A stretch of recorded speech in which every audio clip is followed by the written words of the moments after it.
All right, folks, let's dive into this charming tale, Goldilocks and the Three Bears. So we start with this character, Goldilocks. She's just walking in the forest, unattended. Right off the bat, that's a parenting failure, which is sadly quite common in this postmodern world. It seems like the left doesn't value parental responsibilities anymore. Anyway, Goldilocks, completely free of supervision, finds a house that doesn't belong to her. She decides to go in. Let's be very clear about this. This is breaking and entering, folks. A crime by any standard.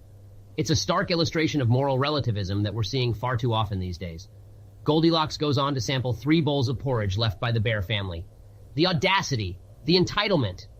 Isn't this just like the big government advocates who believe they can freely take from others' hard work? As it turns out, the first bowl is too hot.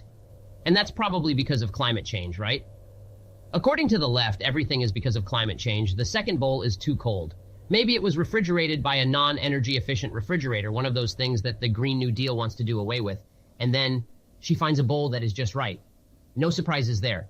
There's always something that the just right amount of government control can fix, right?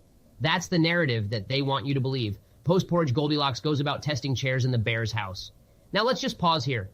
We are literally endorsing invasion of personal space, property damage. When did this become okay? Eventually, she settles on a chair that, again, is just right for her. You see the pattern here?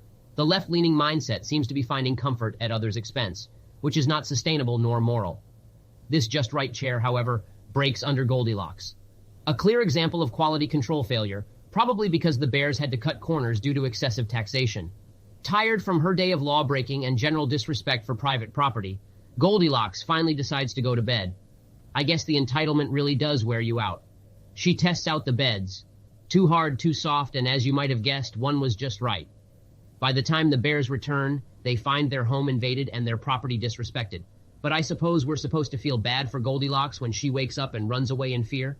And that, ladies and gentlemen, is the story of Goldilocks and the Three Bears. But here's the thing. It's not just a story. It's a commentary on entitlement, disregard for law, and an encroachment on personal liberties.